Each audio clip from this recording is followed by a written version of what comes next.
Have you recently moved into a new home, or you've been living there and have heard about resident associations but just haven't become a member? Maybe you don't understand the benefits of this. Well, today we'll be looking at resident associations and the benefits that come with it. But just before that, let's have a look at the property of the week segment.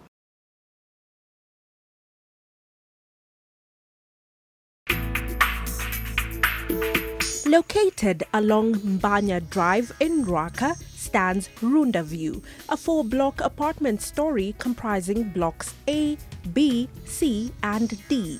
Block A has 20 units, B has 8 units, C has 30 and D has 34 units, totaling 82 units. All blocks have both 2 and 3 bedroom units with a master en suite.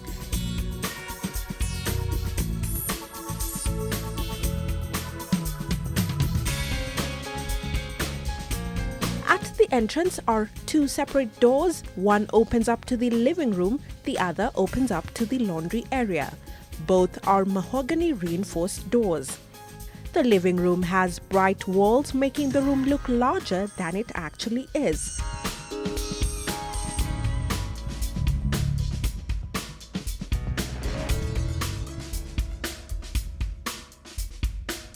Large windows allow natural light to seep into the living area.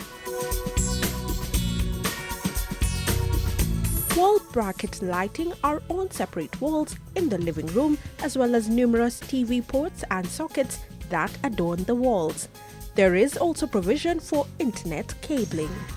A steel door at the side of the living area opens up to the balcony that has a patio covered in a brass rod cask.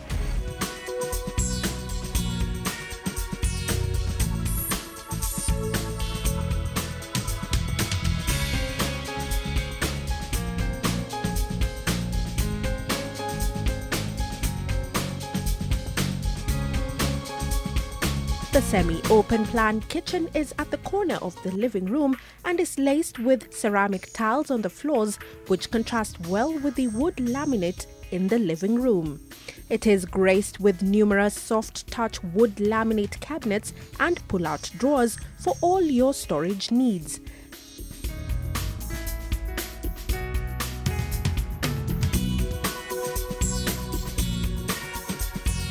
There are various sockets for all electric kitchen appliances as well. The kitchen walls are covered in ceramic mosaic blocks that are a great combination with the granite countertops. The kitchen has a provision for a 6-cooker burner, and it has a modern hood that is already fitted with a detachable cover that is easy to clean. The single wash sink has a hot and cold faucet and an underneath water heater that can be regulated, allowing you to wash your utensils with warm or hot water. The kitchen window is near the wash sink and is big enough to allow a sufficient amount of natural light seeping in.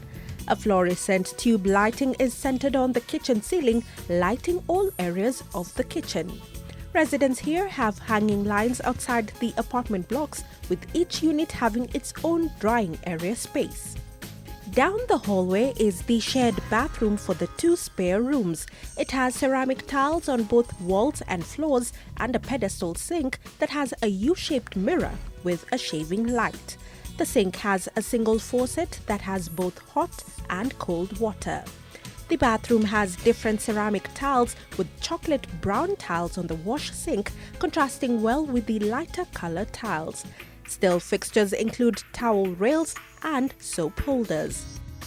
The 2 spare rooms are similar, with wood laminate flooring and large windows bringing in ample natural lighting.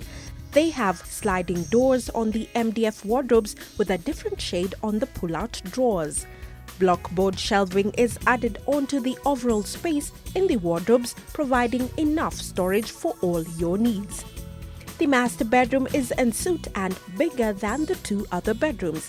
The bay window allows a sufficient amount of natural light into the room and creates an interior corner for extra sitting area to read a book or even work on your laptop. The MDF wardrobe has a twin sliding door with various compartments for ample storage.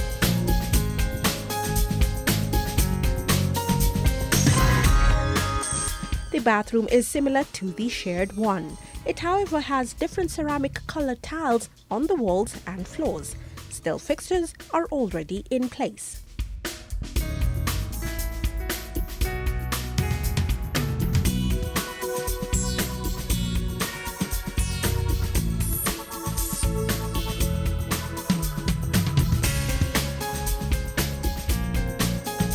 Each apartment unit has one parking slot and an extra one for visitors.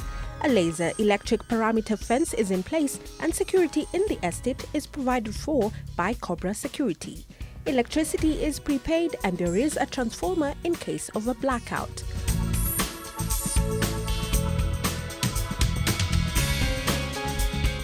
Water is provided by the County Council. There is a borehole serving all units as well as an underground storage tank.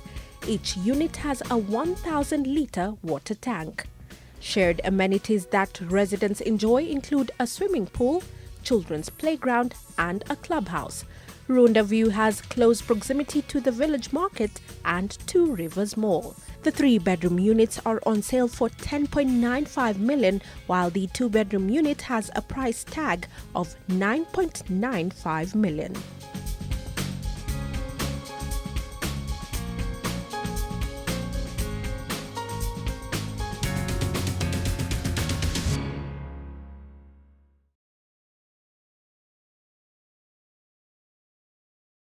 Choosing between curtains or shears, or trying to understand how to mix them up?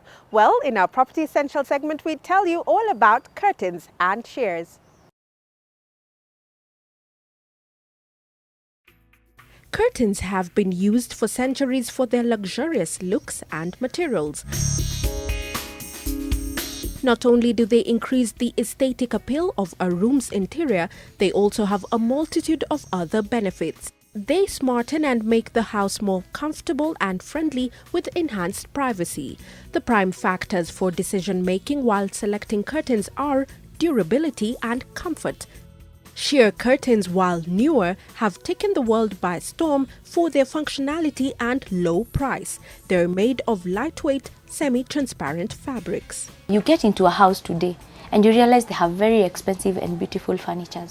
But if the window does not have beautiful curtains, it does not complete the beauty of the home. So I got to realize that curtains is almost everything in a home. You would go and find very beautiful curtains.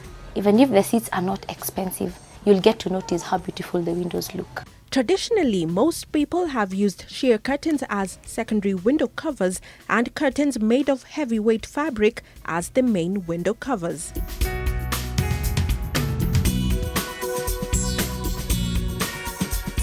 The heavier curtains or drapes are opened during the day and closed at night, while shears allow light to enter through them during the day while maintaining a degree of privacy.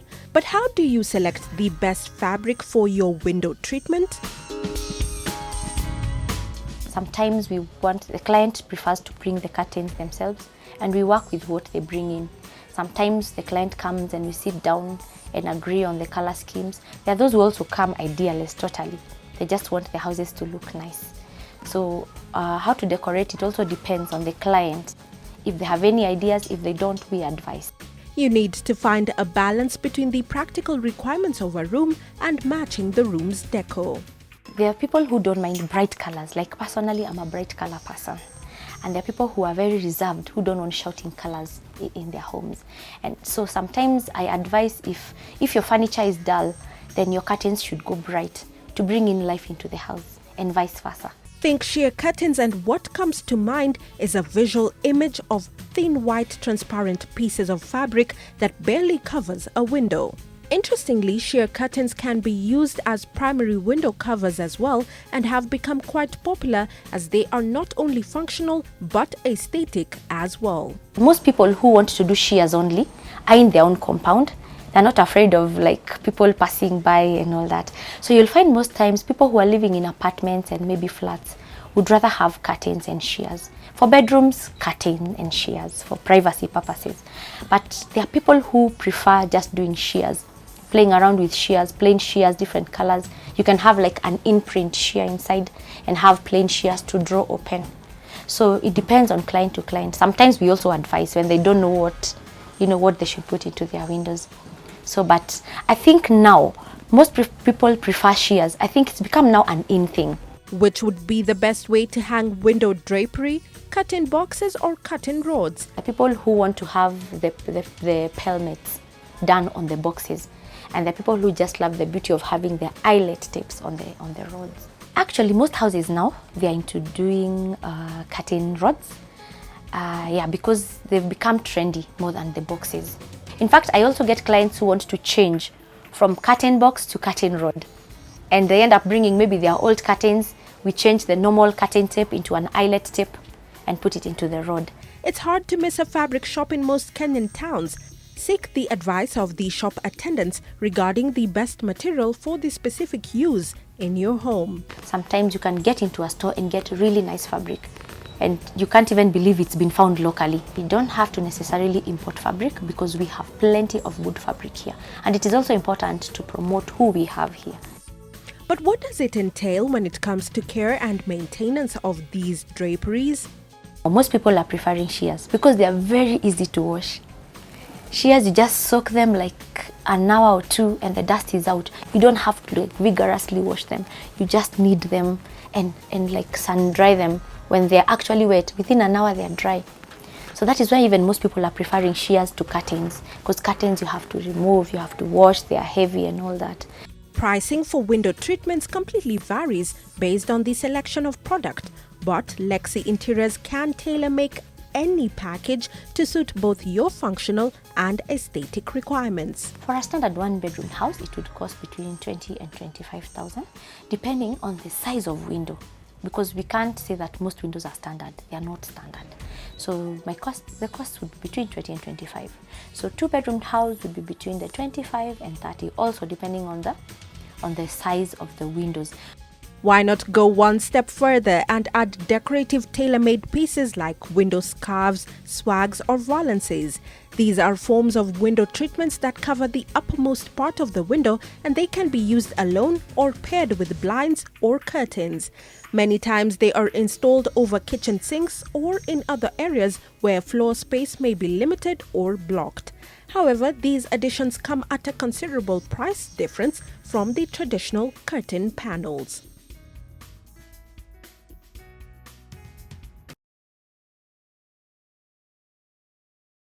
Right after this short commercial break, we talk all about resident associations and tell you just why you need to be in one. We'll be right back.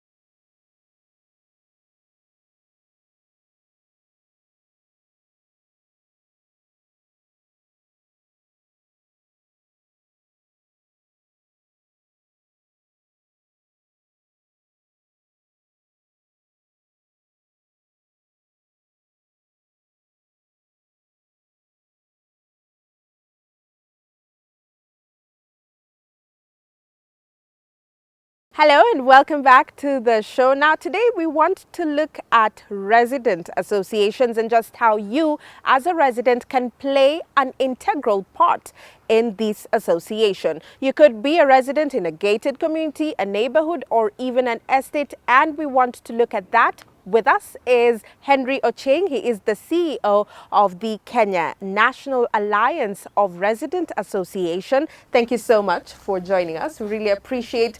Tell us about resident associations. Who gets to be part of these kinds of associations? Resident associations is basically what you could call in a simple term, neighbors coming together to form a structured way of how they want to manage their issues. So if you look at it literally, then basically anybody within a residential areas is supposed to be a member of a resident association, because the essence of having that kind of an association is to ensure that people are in charge of their neighborhood, to ensure that people are in charge of how they address their issues, and most importantly, to have a structured way of engaging with the government and other service providers to find solutions to their challenges. When the concept of the association started, it was mainly because people were a bit frustrated with the level of service delivery, standard of service delivery in this country. And it was even made worse by the fact that people didn't have an idea on how to find solutions to this kind of frustrations. Because you could walk into a government office as an individual to try and address your issue, but then you'll most likely you'll be ignored. Yeah, so you will not get the services you will not get you the kind of service that you require. So as Kara, in the year 2000, we came together, found our members, to form the Kenya Alliance of Resident Associations with the sole purpose of facilitating formation of resident associations across the country and also supporting their coordination, supporting their work, and ensuring that they're able to work in a constructive way with the government and other service provider and finding solutions to whatever kind of issues they face them. So basically, in a nutshell, we wanted people to be part of the solutions that address the kind of challenges they face. Okay. Yes. And you are at a national level. Yes. And of course, we want to find out, for those who maybe you've bought a home and you've gotten into this community, into this gated community or estate, and you really do not want to be part of a resident association, do you get such kind of cases and how do you deal with them? Those kind of cases are there, but I must start by saying that it is in the interest of every property owner, in the interest of every tenant, to be a member of a resident associations. Because a time will come when you need some kind of solutions to the kind of issues that you face, maybe security, environmental, or even infrastructural issues. And you need to join hands as neighbors to come up with solutions. You can't do it as an individual. Because one thing you must understand about resident associations, it is a voluntary membership. Nobody can force you to be a member of an association. So you join it voluntarily. So there are those in the estate that are not in this association, yes, and there are some people are. who are in an estate, they are not members of an association. And of course, it has become a problem to a number of associations in trying just to find out how do you deal with those kind of cases.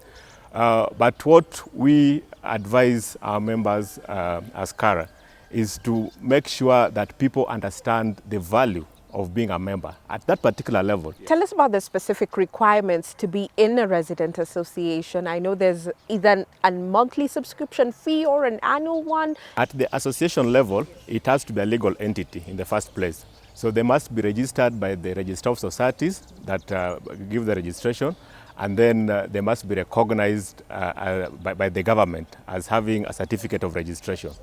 Once the association is in place, then now it is the responsibility of the officials to mobilize membership to the association. And for you to be a member, of course, you must be living in that particular neighborhood where the group is formed. And then number two, they have their rules and regulations. There's a constitution that guide how the association operate. So they have their objectives, they have their rules and regulations, which you have to subscribe to as a member. And one of those regulations provides that members must pay regular subscription to the association to support the work of the association. What happens after you've registered as an association, it is upon the members to sit down and agree on some of these issues. How much are you going to be paid? Or at what intervals? Is it monthly? Is it quarterly? Is it annually? And what happens in the case that somebody defaults, they don't pay even for 3 months, for instance? What do you do with that kind of a person? So it is upon the members now to agree on how they want to manage the association based on the constitution that has been filed at the Register of Societies. Because in that constitution, it provides every step of what needs to be done, how to conduct elections, how to conduct meetings, what happens when somebody does not comply to certain regulations, and including how much to be paid by each member and at what time.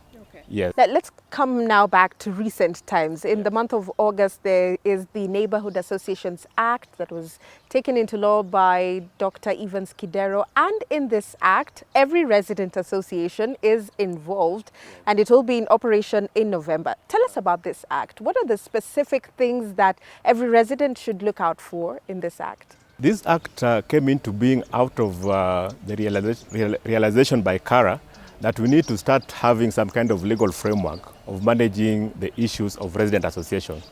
So when we had a session with the governor and we discussed this particular issue, he was very supportive. And that's why we started the process of having the bill in place, and eventually it was enacted by the governor. So the law is now in place. It's now an act of the county assembly. And like you've rightly mentioned, it was signed by the governor in August. And on 26th of November, this year it will be fully operational as a law of the Nairobi County government. The beauty about this particular act is that now we are going to have a legal recognition by the county government of the work of the resident associations. Why I'm saying that is that previously we've had a number of associations taking up the roles and responsibilities of the county government. If you go to a number of associations, you'll find that they are taking care of the garbage, taking care of security, taking care of the environment, everything. And yet the government, the same government, still come and ask for taxes, ask for fees, and ask for the rates. associations are so doing it's this like by double themselves. taxation. Yeah. I do the work of the county government, and I still have to pay what the dues to the county government. So what this act will do is that the county government will recognize that there are resident associations that are doing tremendous work in terms of supporting their work, and then in that kind of recognition, they'll be able now to come up with an arrangement with the associations on how that kind of contribution can be compensated. And that compensation, it doesn't have to be monetary in terms of giving cash, but it can be in form of having waivers on the rates, for instance, or reducing the amount of fees or taxes that are being paid by the particular resident association that is involved in a number of activities. So that legal recognition is very key, because we have some kind of incentive for the associations now to be able to carry out the work that they're going to carry out. Number two is that through this particular act of Parliament, we are going to, in a way, address one issue that has been challenging to most of the associations, where people come up with a resolution that is good for the association, but there are people who don't want to comply. They're dissenting in a way. And so it pulls them back. It pulls them back. So one of the provisions in this particular act says that where 2/3 of the members of an association agree on a particular resolution, then it is binding to the rest of the members of the association. So it means that if we agree that we are going to put a fence for our estate, for instance, and the people who don't want to cooperate, then it has, there are consequences. It is binding on them. And then number three, and most important, which is also something that is very key to our members, the issue of development or uncontrolled development within the residential areas. We've seen in a number of cases where estates that were previously very well organized and had very good value, they were clean, all of a sudden they are degenerating into more or less a slum, or a semi-slum for that matter, because there's nobody taking an interest on what is happening within the surrounding, and people are coming up and putting up all kinds of structures within that particular area. And before you know it, the place is completely unplanned. And it's crammed up. Crammed up, and now the issue of security comes in and all those kind of things. So what this particular act is also going to achieve is that we are going to have the resident associations having a say on what kind of structures that can come up within their neighborhood. And we are having something they're calling the recognition agreement, which is provided for in that particular act.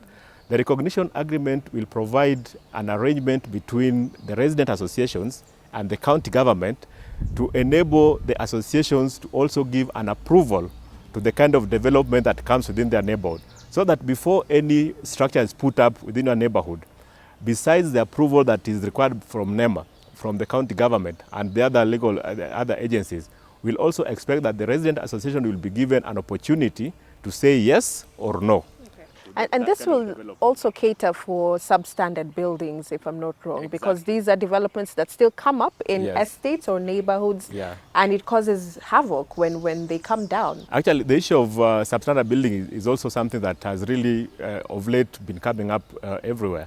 And in the process of the members of association giving the approval, they'll want to see the process that has been followed to make sure that, to allow the building to continue. So that means the construction bit of it, environmental aspect of it, the issues about the county government, all of them must be in place. Because what we have right now is that people are coming up with structures, and when you scrutinize the kind of paperwork they have, it doesn't meet the standards of approval that is required by various agencies. So we'll have a little bit more role of the associations in this particular process, and that will give them a lot of strength in terms of determining what can come up within their neighborhood and what cannot come up within their neighborhood. And then we are also going to have a situation where every 6 months or twice in a year, the governor is expected to convene a meeting with the resident associations, with different leaders, to talk about service delivery. So will this meeting be with each resident association or as a whole? It's as a whole. Okay, so these are some of the opportunities that the resident associations can benefit from, even with regards to the Act. What other opportunities are there? The other opportunity is that apart from being like an agent for the county government, the associations are allowed to develop an agreement, what we are calling the recognition agreement with the county government. And in that particular agreement, state all the issues in which they want to engage with the county government. If they want to work with the county government to address issues of garbage collection, issues of security, issues of environmental management, then that will be contained in that particular agreement, which will be agreed, negotiated between the county government and the associations, and that will guide how they relate. So inside that particular agreement, the associations are free to state some of the expectations they have from the county government and how those expectations are going to be addressed. And this is an agreement that is derived from the law, and it means it is binding. Once it is signed between the associations and the county government, then it is binding on the two parties. And so for associations that have been struggling on how they can work with the county government, how they can get their issues addressed, once they have that agreement in place, then they can now ride on that and say, we agreed on this, and these are the expectations we have, and these are the things that we expect the county government to do. So that's an opportunity to address the issue of better engagement and better addressing of issues between by the county government. This is what we should expect even after it comes into operation and as we forge ahead to 2017? Sure. After now we come to full operation, we expect to see more and more strong associations and more interest of the associations engaging with the county government and actually engaging with them from a point of advantage. So with the law in place, you'll see a stronger resident association and a stronger citizen interest and participation in a number of decisions that are being made that are affecting them. At either national or at the county level. Right, thank you so much, Henry. We really appreciate. Now, you know, as a resident, you have a great role to play in terms of decision making in your resident associations. And this is just not at a county level, but a national level as well, to make sure that we have standard living in our buildings and in our environments as well.